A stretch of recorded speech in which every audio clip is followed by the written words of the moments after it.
राष्ट्रीय ध्वज में लंबाई और चौड़ाई का उचित अनुपात क्या है? भारतीय राष्ट्रीय ध्वज तिरंगे की लंबाई और चौड़ाई का अनुपात 3:2 है। संविधान सभा द्वारा इसे 22 जुलाई को अपनाया गया था।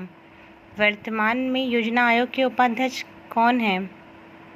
ये आंसर 1 जनवरी 2015 को किया गया था। तो इस समय मोंटेक सिंह आलूवालिया थे। तो उस हिसाब से आप लोग देख सकते हैं कि इस स्थान पर नीति आयोग का गठन 1 जनवरी 2015 को किया गया है। तत्कालीन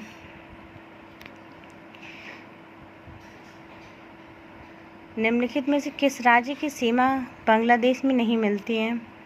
ए. मणिपुर। भारत के 5 राज्य पश्चिम बंगाल, मेघालय, मिजोरम, त्रिपुरा, असम की सीमा बांग्लादेश से मिलती है। पश्चिम बंगाल, मेघालय, मिजोरम, त्रिपुरा, असम। भारत में कौन सा जंतु लुप्त हो गया है? सी. चीता भारत में विलुप्त प्राय हो गया है। एकत्रित वर्षा जल वर्षा के 30 से 40 मिनट बाद योग्य नहीं होता है। डी. अम्लीय हो जाता है। वर्षा का जल की प्रकृति अम्लीय होती है, इसलिए वर्षा का जल 30 से 40 मिनट के बाद पीने योग्य नहीं रह जाता। इसका pH मान 5.6 होता है। दिल्ली के सुल्तान ने ब्राह्मणों पर भी जजिया कर लगाया था। सी. वो कौन सा सुल्तान था? फिरोज शाह तुगलक। तुगलक वंश का सुल्तान फिरोज शाह तुगलक दिल्ली का प्रथम सुल्तान था जिसने ब्राह्मणों पर जजिया कर लगाया था। नेक्स्ट, निम्नलिखित में कौन सा सम्मिलित नहीं है? जेके मंदिर, लखनऊ। कानपुर में जेके मंदिर निर्मित है। इसकी स्थापना 1960 में जेके ट्रस्ट द्वारा कराई गई थी। सोना का लैटिन नाम क्या है? आरम। बहुमूल्य धातु सोना का लैटिन नाम ऑरम है।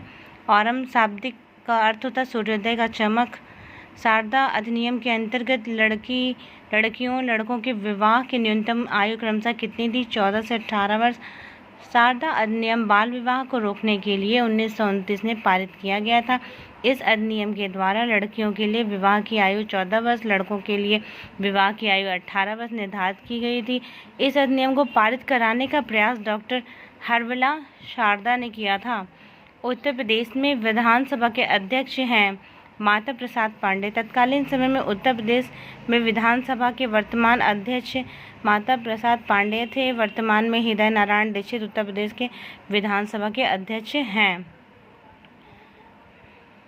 59वें राष्ट्रीय फिल्म पुरस्कार में किसे सर्वोत्तम अभिनेत्री घोषित किया गया? विद्या बालन को। 59वें राष्ट्रीय फिल्म पुरस्कार में सर्वोत्तम अभिनेत्री का पुरस्कार विद्या बालन को दिया गया द डर्टी पिक्चर के लिए। निम्नलिखित में से किस भारतीय राज्य ने विश्व बैंक के $220 मिलियन का समझौता किया है? सी. बिहार ने। 12 जनवरी 2011 को बिहार राज्य ने कोसी रिकवरी प्रोजेक्ट के लिए विश्व बैंक के साथ $220 मिलियन का समझौता किया। इस समझौते का उद्देश्य 2008 में बाढ़ से क्षतिग्रस्त कोसी के आसपास के क्षेत्र का पुनः निर्माण कराना है। Thank you.